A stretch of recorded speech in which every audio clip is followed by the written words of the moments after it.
Namaste, everyone. Welcome to this talk. I am Dr. Prashant, and I welcome you all to this talk connected to music. Let me start with my presentation.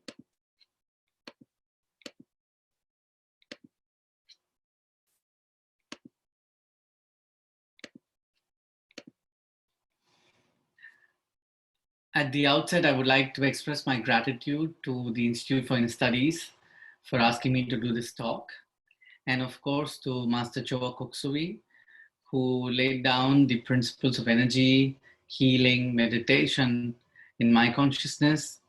And I also take an opportunity to recall all my other teachers who had sown the seeds of music in my mind and made me a musician who could even think about music and talk about music and not just sing. So I would start this with a small invocation. You may just close your eyes and join me with a small prayer. In India, we often start everything with an invocation to Lord Ganesha, and I would offer a small moment of prayer to Lord Ganesha as I think about all my teachers and Master Choa.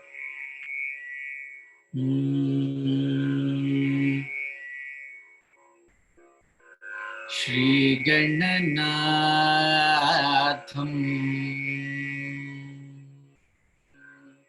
Shri Gananatham Bhajamyaham Shri Gananatham Bhajamyaham Shri Gananatham Bhajamyaham Shrikaram Chintitartha Phaladam Shri Gananatham.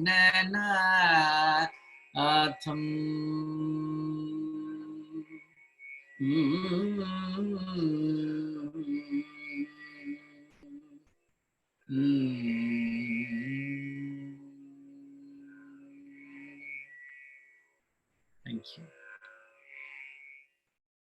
The topic for today is a practical understanding on the tones of music. I would like to share a little story of my journey. As a kid, I would be sent down to play with a friend of mine from our society in India that we lived in Mumbai. And apparently I was 4 years old and I would walk along with him and then go to a music class without my mother knowing. And many months later, the music teacher found that my parents did not know about this. So she met them on the streets and then she told them that, do you know where your son goes? And my mother had no clue. She said, oh, he goes down to play and then he comes up. No, he goes down, but then he comes to the music class and he's been learning music. So that's when I was officially put into the music class, and that's how my musical journey started. So let's embark this small talk on music, on sound, on tones of music, knowing what I know, sharing what I can. Disclaimer, this is what I understand. This is also the tip of the iceberg because the topic given to me, tones of music, is extremely, extremely technical, very, very detailed. But I have tried to put many other aspects of that which completes sound and music together. So let's see what comes out. Sound, the seed of all matter. Now, in the beginning, when everything was created, the Big Bang, right? There was nothing. And in India, they believe that it was Lord Shiva from whom the sound came out. And Shiva is compared to nothingness. And the vibration that came out was called nada or sound, the primordial sound, and through which the entire creation was created. In the beginning was the Word was God, and the Word was with God. Rig Veda. This is also mentioned in the Bible. Now, the word here is the Shabda Brahman or the Logos, which is nothing but the primordial sound. Some people recognize this as the mantra or the sound Om. I recently came across an article where NASA could record the sound waves coming from the sun, and it sounded almost like the Om. So many ancient teachers of ancient wisdom and knowledge, they have attributed Om to be the first sound or a representative of this ancient vibration which created the universe. It's ancient, it's natural. It, for example, sound for us on the human level could be from winds blowing, from the rubbing of the leaves, the movements of the trees, the movement of the earth itself, like a volcanic eruption has its own sound, earthquake has its own sound, the tectonic plates moving underneath, although we may not hear it audibly, but there are sound waves produced by them.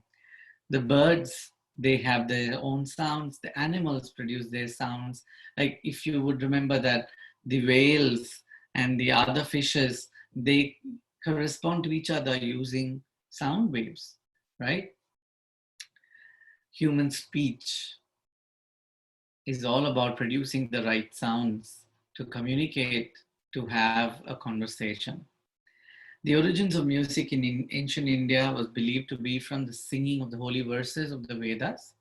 Now, we have the holy scriptures in India called the Vedas, and the Vedas are 4 forms, of which there is something called Samaveda. And the recitation of this Samaveda required the chanting to be in a certain form with certain proper intonation of voice. That voice modulation producing a certain wavy form of singing, I think originated the entire concept of singing and producing music. Sound is used as a mode of expression, right?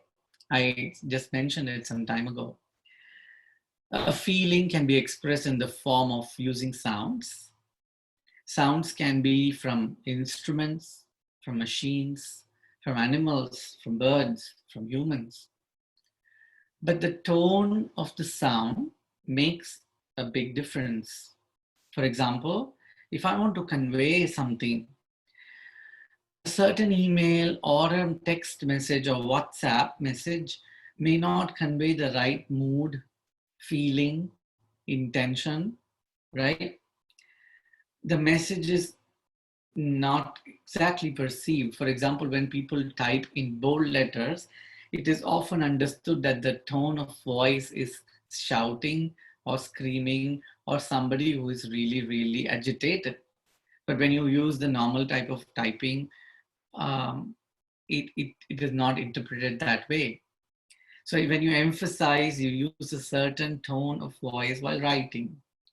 Same way, the musical notes have certain tones of notes in them.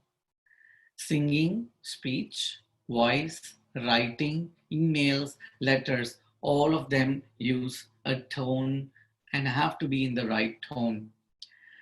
Like while speaking, suppose you're speaking or you're writing a novel, then there are these tones that could be attributed to words or intentions, like airy, comic,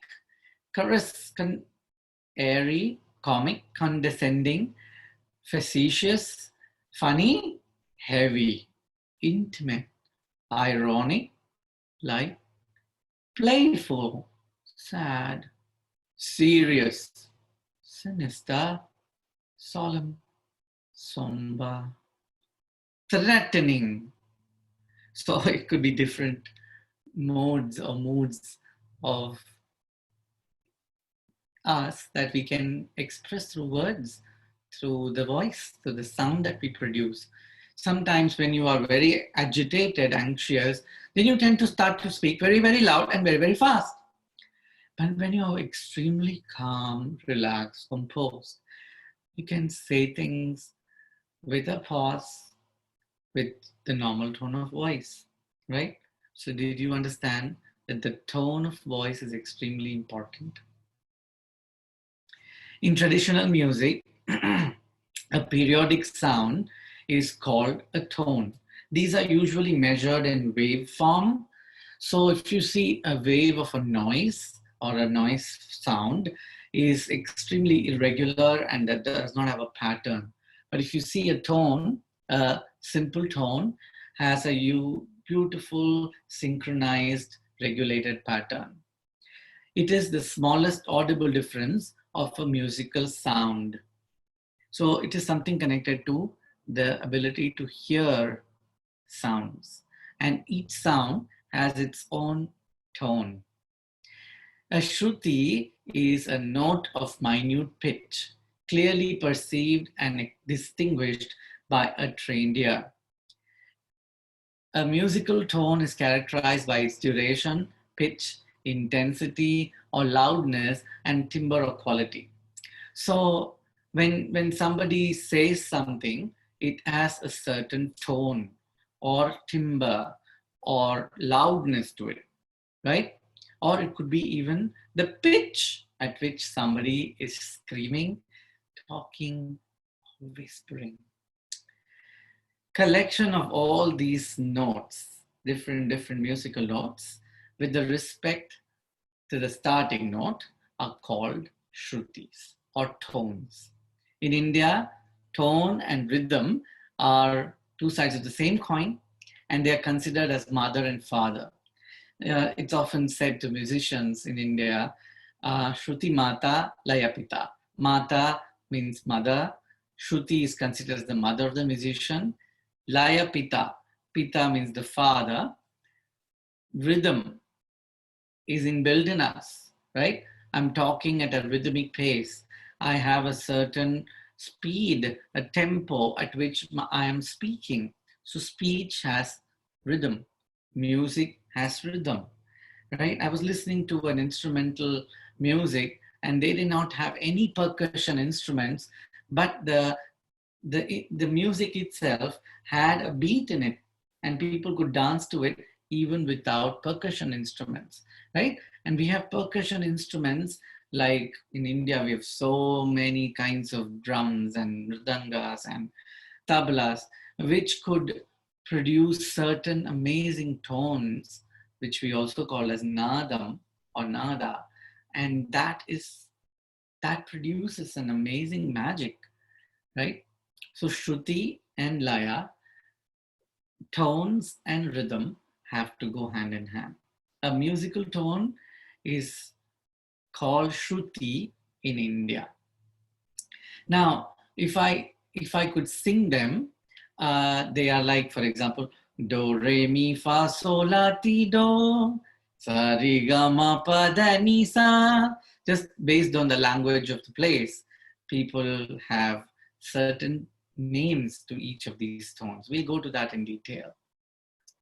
The fundamental frequency determines the pitch of the tone in which it is perceived by human hearing. Now, pitch, when you are angry, usually people tend to use a high pitch of voice, even though the distance is extremely close, right? It's very funny to see when people are angry, they tend to shout, they tend to scream as if the other person cannot hear, and you raise your pitch of voice while you're in love and you are trying to be intimate with someone. You reduce the tone of your voice, you are speaking very softly, you're almost whispering, and yet the other person can understand, feel you, and then the distance doesn't matter, right?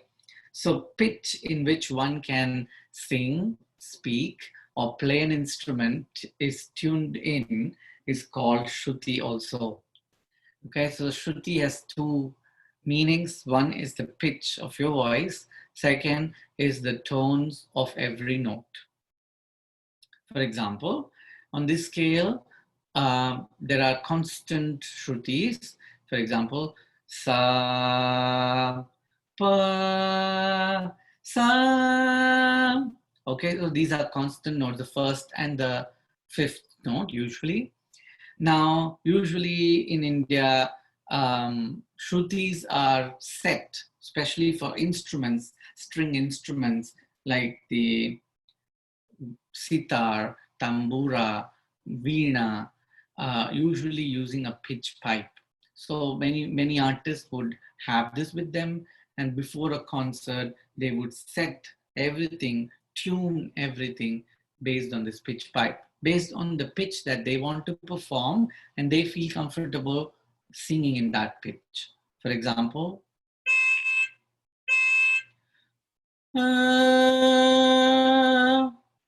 so then I have to set my voice to this pitch. I think this is a slightly higher pitch to my voice. Maybe a female voice could sing comfortably in this pitch. Yes. So we have different pitches. There are 12 pitches in which people can sing in.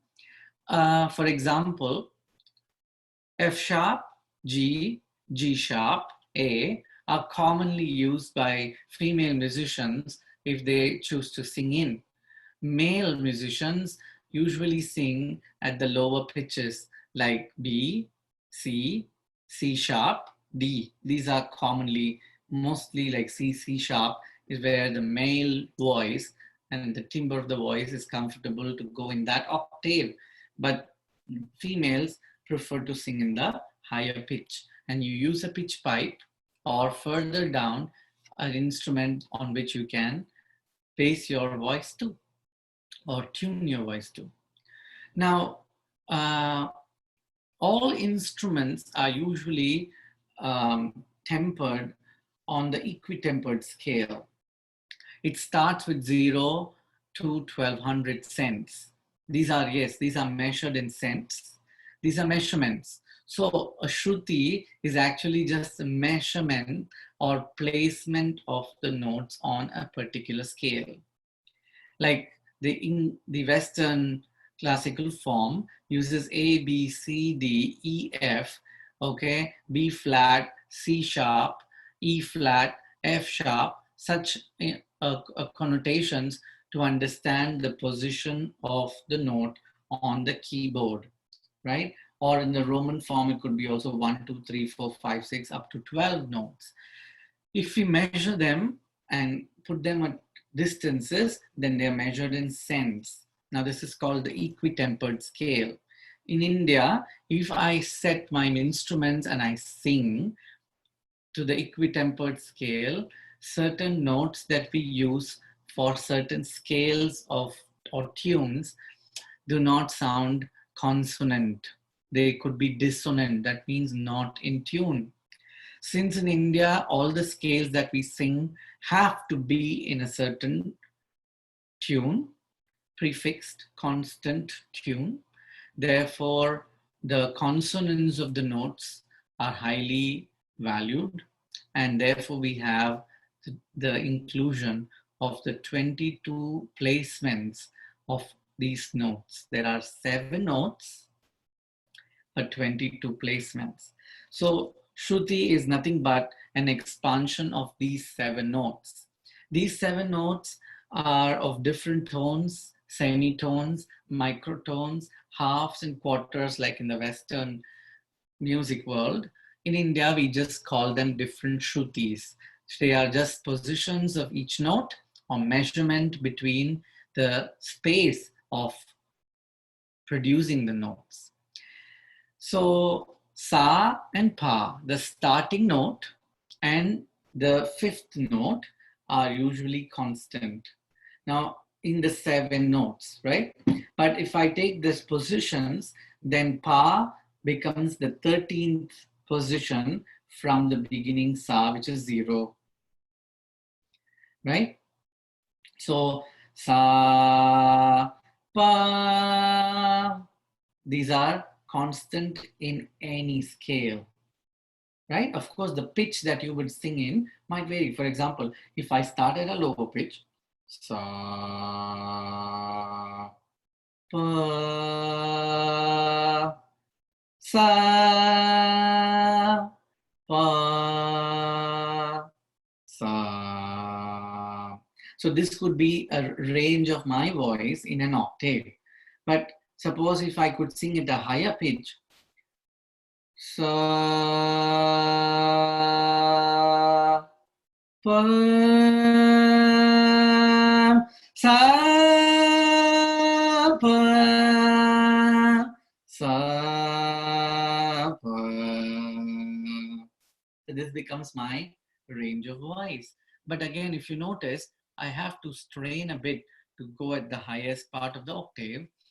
Therefore, we are trained by the music teachers to sing in a certain shruti or pitch. So the teachers are the ones who will teach and guide the students to set, especially male students at the age of puberty, the voice changes, the hormones affect the vocal cords, and then from a very shrill, sharp pitch, it becomes more timbered, lowered, right?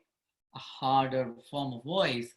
So then they have to go down in the pitch, like from, they could be singing at G sharp or A or even G, and then they have to come down to C or C sharp when this voice breaks and changes happen in the body. Now coming back to the other notes, Re, Ga, Ma, Da, Ni, they could, could be a higher or lower position, and therefore each one of them would have 2. So 6 into 2 would become 12.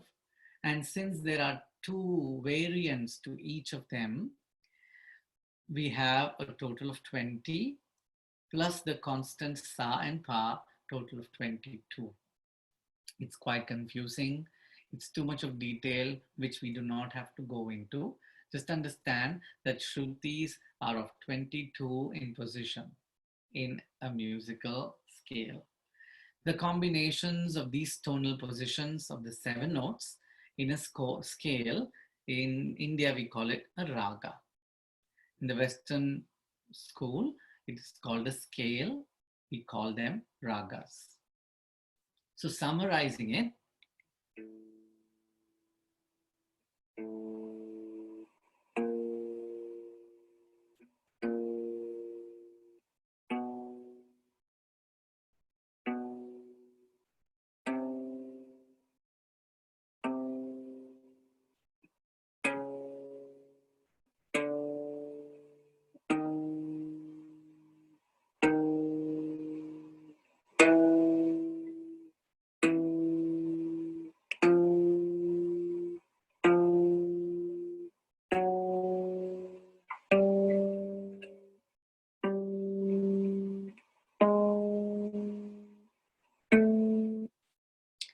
those were the 22 placements. My friend tried to play it on his guitar, but it's not easy to sing them all together without dissonance. So I have to have a Shruti box or a drone to set me to it and then perform it.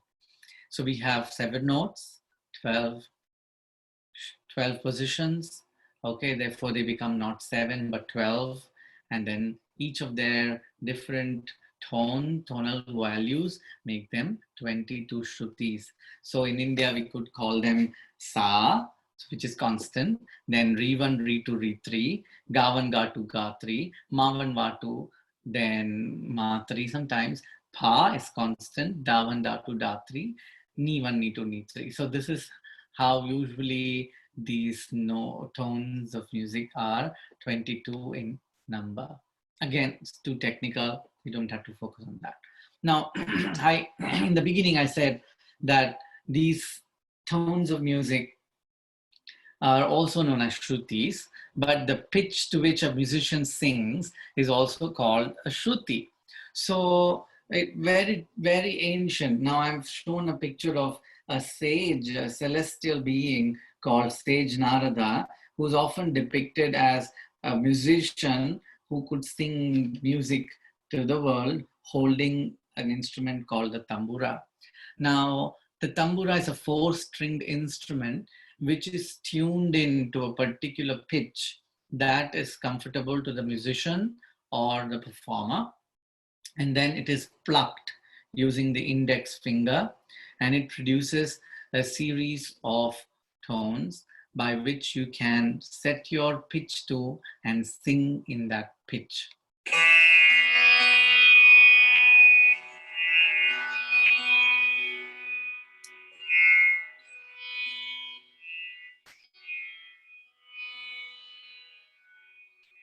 So if you're listening to this, this is the Shruti set to be, okay?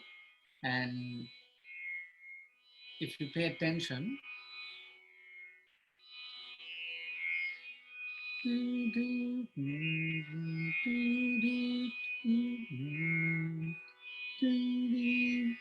so the different strings are plucked, and that becomes the Shruti to which the musician or the instrumentalist is going to perform.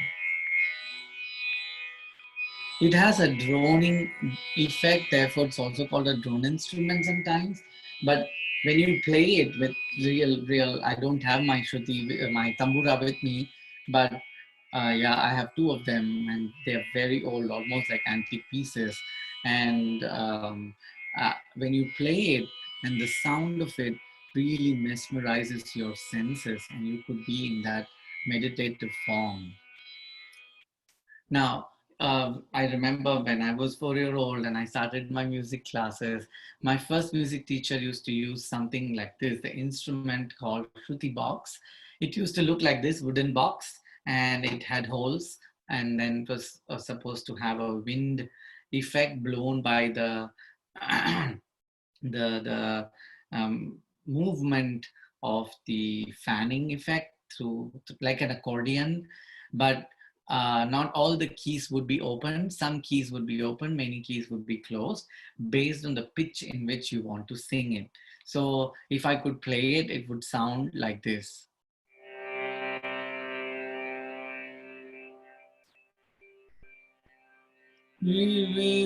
That sound is because of the movement of the wind being blown inside. So we were trained to play this on our left hand while we sing, and use the rhythm on the tala on our right hand, and we sing at the same time. Same way with the tambura, we have to pluck the strings on one hand and use the rhythm that we use talas, which I'm not going to talk today about, and perform. So it's a lot of brain coordination and producing the right tones. It's like a yogic practice. It's really something interesting. Today, we have electronically synthesized Shruti boxes. So it becomes sometimes cumbersome to carry the tambura to a concert. So it became easy that we could have an electrical instrument. You just plug it in, and then you could produce the same Shruti. Or today, even you have it on your phones. Just download an app, Shruti app, and then it's a pocket Shruti. Just play it as you want to perform or sing, even if you're not ready with an instrument like the Shruti box or the tambura. So let me show you my pitch in which I usually perform and sing, that is C sharp.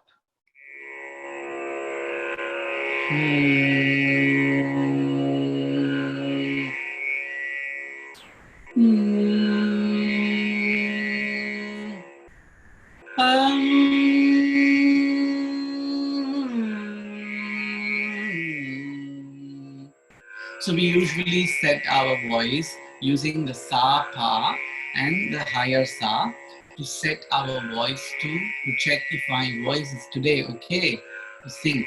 Sa, pa, sa, pa, sa, pa, sa, pa, sa, pa, sa, pa, sa, pa. So this should be a range of a musician, usually the lower octave, the middle, and the higher octave. But we do not want to strain as well. So at least one octave, you should be able to easily sing, or 1.5 octaves as they often say. Let's go further. Now let's talk about the scales using the tones and the notes of music. A particular scale usually has a major scale usually has 5 tones and 2 semitones. Now, it's called a diatonic scale. Now, in the Western form, suppose you talk about the major scale C, it starts with C, D, E, F, G, A, B, and ends at C again, right? The spacing between the two keys is called a tone or a semitone. For example, if there is a black key in between two white keys, then it becomes a tone. If there are no black keys, just two white keys next to each other, that becomes a semitone. That's how the values are calculated, especially when you tune in the keyboard or the piano especially, right? It's extremely important to know these things. Since we are not into all of that, we just want to understand it in a little form. We'll not go into details. A scale is a sequence of small intervals. In the Western music, those intervals are usually tones or whole steps, and semitones, also known as half steps. To identify a specific scale, you need to know its unique sequence of intervals. So if you have a tone, a semitone, a tone, and a semitone again, this could be a diatonic scale, and usually the C major is this. Now in India, C major scale is also called as Shankarabharanam. So if I sing that scale, it will be do, re, mi, fa, sol, la, ti, do, sa, re, ga, ma, pa, da, ni, sa, sa, re, ga, ma, pa, da, ni, sa, sa, ni, da, pa, ma, ga, re, sa,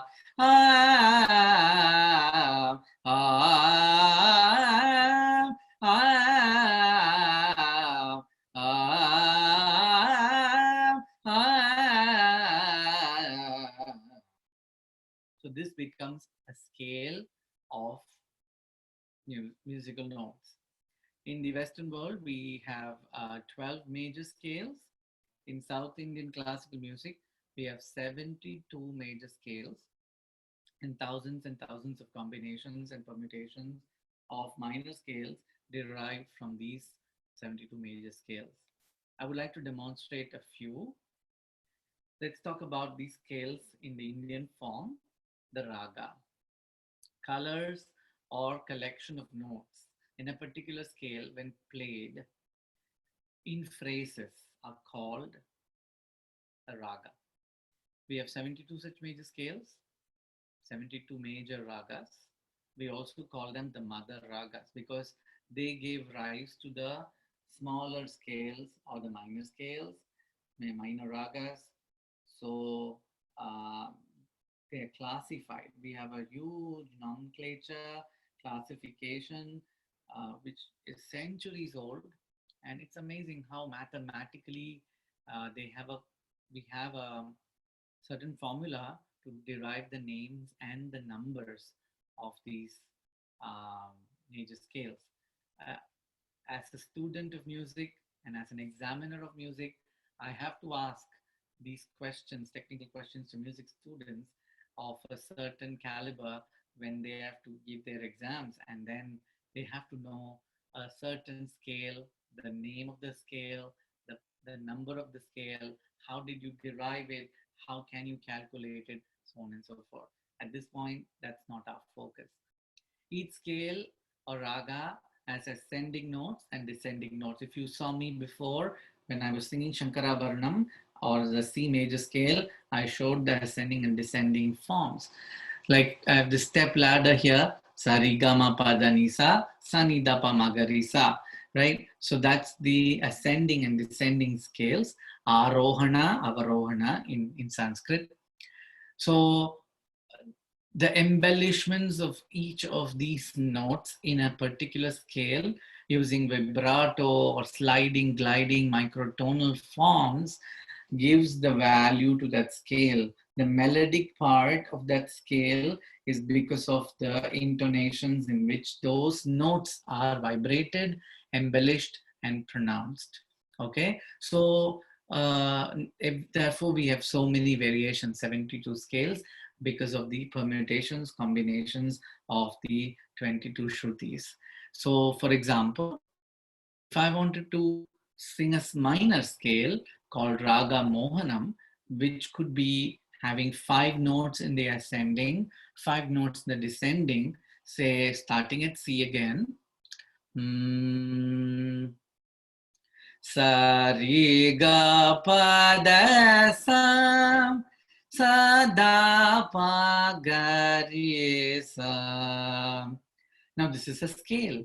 Now if I want to give it the melodic form, I cannot just sing sa ri ga pa da sa sa da pa ga ri sa. That's very just the theory part, right? But to find melody in it, sa ri ga pa da sa sa da pa ga ri sa.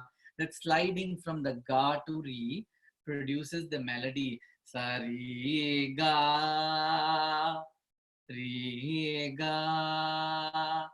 pa da sa da ri sa da ri sa ri da sa pa da da ga pa pa ri ga ga sa sa ri ga pa da sa ri ga ga ri ri ri sa da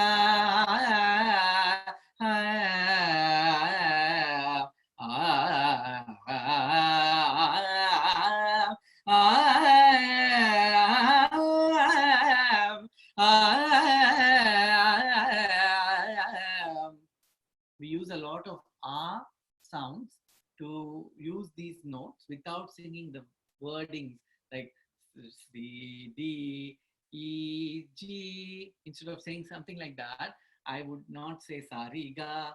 I would sing it in or sometimes in the form of tarana in those words. It's just because it has a more melodic form. And this is called singing the raga, the melodic form of the scale. So it needs a lot of mind control to be within that scale. I have to sing the tonal quality, said that ga, ga,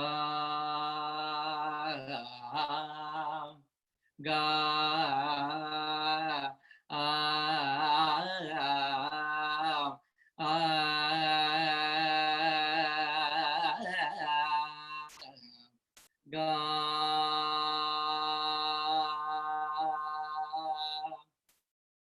that's the melody. So it needs a lot of training of the voice to bring that.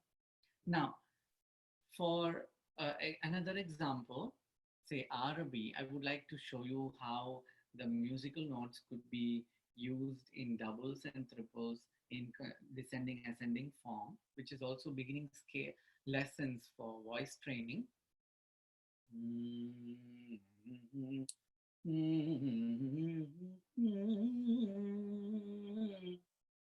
Sarima padasa sa nida pamagari sa sari ma padasa sa nida pamagari sa.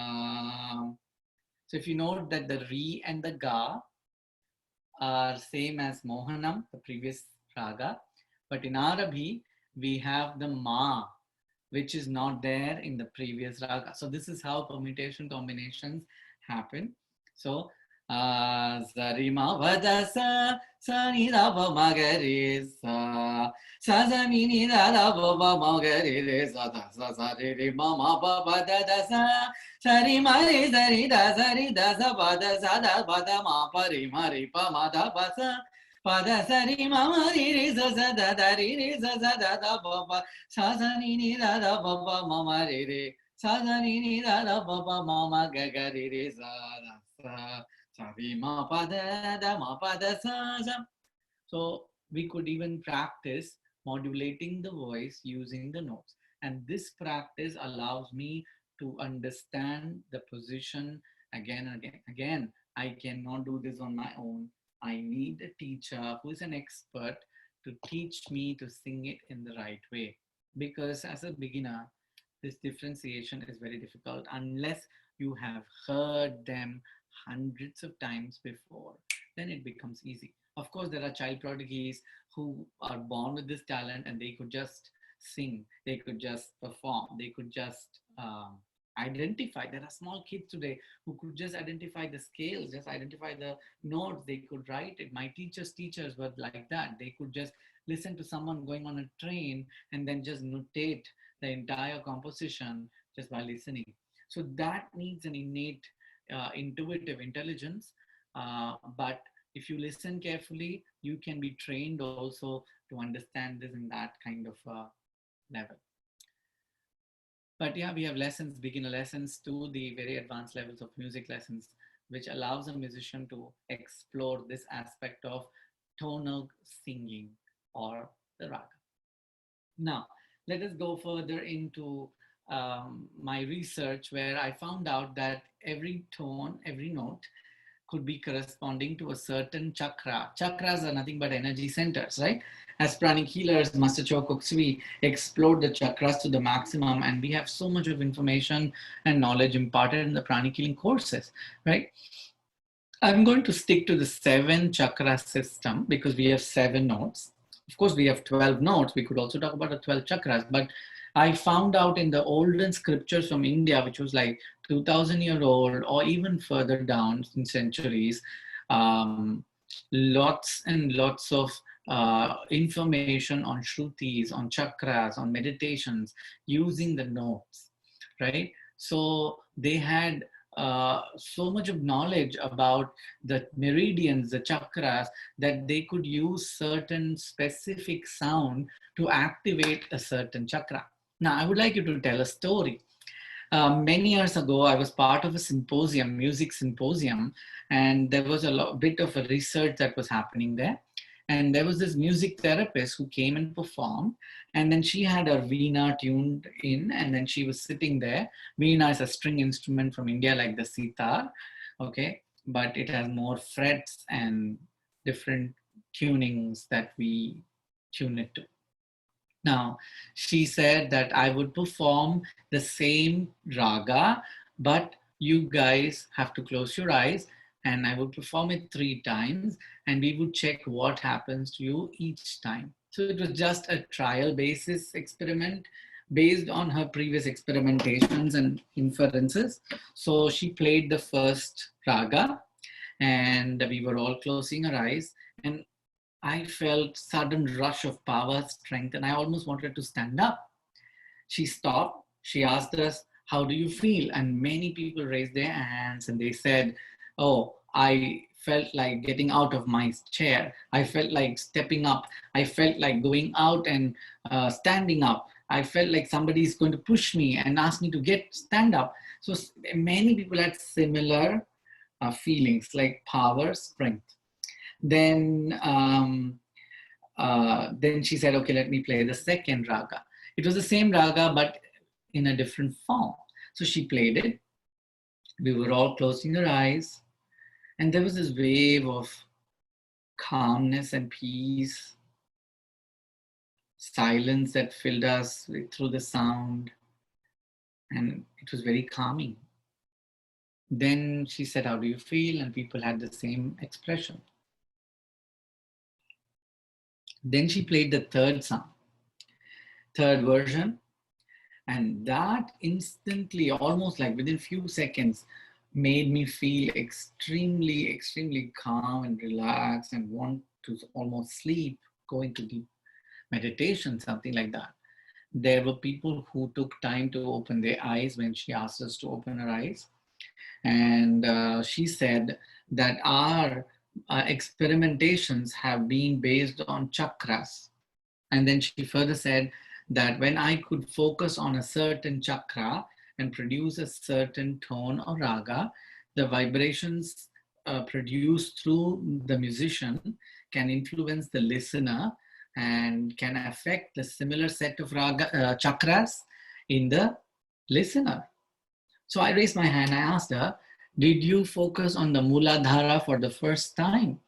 And she said, "Could you stand up? Who is this?" So the whole auditorium was looking at me. I was way at the back in the seats. And then I told her that, "Hey, well, I'm a pranic healer and I understand this. I'm a meditator and I teach this. So I know it a little bit, and I feel you concentrate on your Muladhara chakra or at the base of your spine while you were performing the first part." And she said, "Exactly.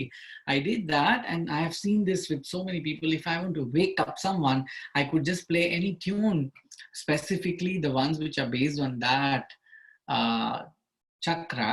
And then I've seen people become more active or full of energy or strength or stamina or vitality." I was like, interesting. So music therapy can be used for healing, right? Using the chakra system. Then, then I asked her, was it the second one, the heart, the third one on the crown? She was like, "This is amazing. I've never had anybody guess it so right." And I was just smiling at everybody, feeling important because I could guess it right. She said, yes, the Anahata chakra at the center of the chest, when we perform, usually induces a lot of peace, calmness, even sensation of intimacy and love in people. So if I could play a certain tune which is very soothing and soft and loving and focus on my heart, it can embellish that further. Then she said the crown is the center, the Sahasrara in Sanskrit. When I focus and perform, I have seen my clients really go into deep sleep, or I have produced certain tracks of music while focusing on my crown, and people have gone into trance or deep meditation. So that was a lot of research that this woman did, and we spoke after at the back in the backstage. Um, it led me to correlate pranic healing, my energy work, my background with energy, healing, meditation, and music. And I have used music as therapy. I would sing if the patient is comfortable and known to me, especially family members, very close friends. While I'm healing, I would also sing a certain raga or a certain tone, okay, certain tunes, or even the mantra, for example, the Om itself, or like on the right hand side, each chakra has a bija mantra or a seed vibration, okay, like lam, vam, ram, yam, ham, ho, om. These are different uh, mantras again in India, but you could just play the tone C, D, E, F, G, A, B, or you could just listen to some music or just go to a session of someone who is very well versed with musical notes and does music therapy. Now, I would like you to experience this. Close your eyes, calm down, inhale and exhale slowly. Just listen to my voice.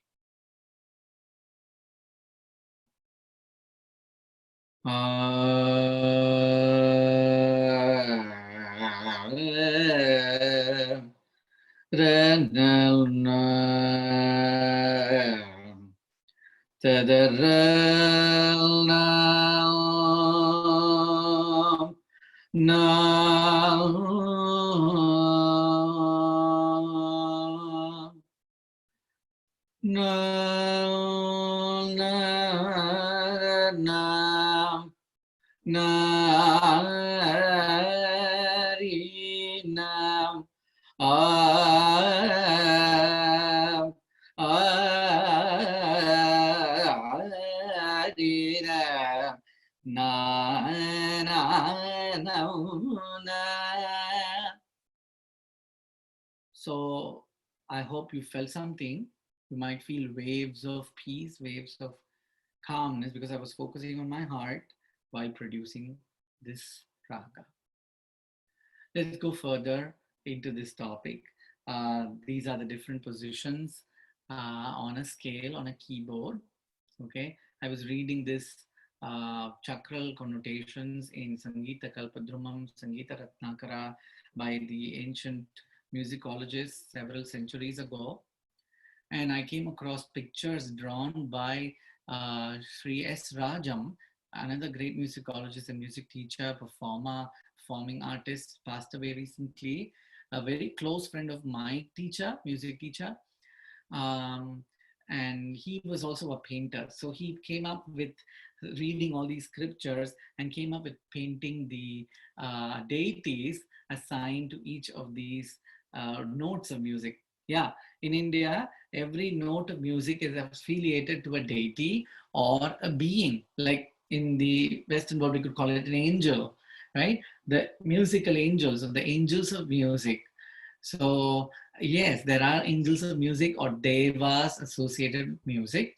The sa note, the first note, is called shadjam. It's very interesting. I would like to elaborate this. The rest of them I would not. Sha, sa, shadjam. Shat means six. Jam comes from the word birth, to be born from, or the one who is giving birth to. So since the six notes, the following ascending six notes got birth from the first note. Sa is called Shadjam. Very interesting, right? Very interesting. Okay, then the other notes, Ri, Rishabam, Ga, Gandharam, Ma, Madhyamam, Pa, Panchamam. Pa is again a constant note. Ta, Daivatam, Ni, Nishadam. And each of these notes have a certain deity, a certain bird, a certain flower, a certain color affiliated. This, if you understand, these are just vibrations, right? Color is a vibration, the name is a vibration, the note is a vibration, the bird associated is also a form of a vibration. Through the vibration, that bird form is appearing. So then in the sage Matanga's text of Brihadeshi, he also said that producing the tone of voice also involves the body. The body as an instrument can be used to producing the right tones in the musical notes. So vocal music, or for a musician, when they are playing the instrument, they could use a certain body part. For example, my music teacher taught me this, and he said, if you want to produce a certain voice or tone, you can use your abdomen, or you can use your heart, or you can just use the throat, or it could be just nasal or from the mouth. So yeah, Nabhi, which is abdomen, Hrit, which is heart, Kantha, which is throat, Rasana, which is tongue, Nasa, which is nasal, Danta, which is dental or teeth, Oshtam, which is lips. So there is a song where I would like to quote. A same composer from India talks about the pranava sound and then the sound of the Gayatri mantra. And then he says how a musician should sing. Nabhi ritkanta rasana, nabhi ritkanta rasana, nabhi ritkanta rasana, nasa dhulayanto, nabhi ritkanta rasana, nasa dhulayanto. So interesting that it is also connoted many years ago, maybe almost 2 centuries ago, where this composition was composed, and you could know how music could be produced from the different body parts. Coming back to music therapy, lots of research has been done in the centuries behind us, where manuscripts and scholars have written so much on music, musicology, effects of music on the mind and the emotions. Like I have this isochronic tone here, depicted here. If you set your brain waves, you can sync the brain waves to the isochronic tones. They're just single, mm, mm, mm. Suppose that is an example, or a certain wave pattern which is repeatedly produced, and the brain waves can be altered, and you can even change the mental states of a person using just tones. Okay, now this is something to do with music engineering and musicology, music therapy. Sound engineers can do this probably. we will agree that upon listening to a beautiful melodic tone, note struck at the right tone, produces a wow effect to the listener. Rasas, for example, in India, emotions are also called as rasas. Love, laughter, pathos, anger, enthusiasm, fear, disgust, wonder are all basic emotions which could be portrayed by the musician in an effective mode using the tones and changing the mood of the listener. Recent studies on changes in brainwave patterns by researchers showed the significance of music in healing or altering the state of mind. Like, for example, going into meditation using soft, soothing music. You go and hear very hard metallic music, then it has a different effect. You do not go into deep state of meditation. The different beta waves are activated in the brain, but whereas you could use some music to produce more alpha waves or theta waves, which can calm you down, put you down to sleep, or even trance, right?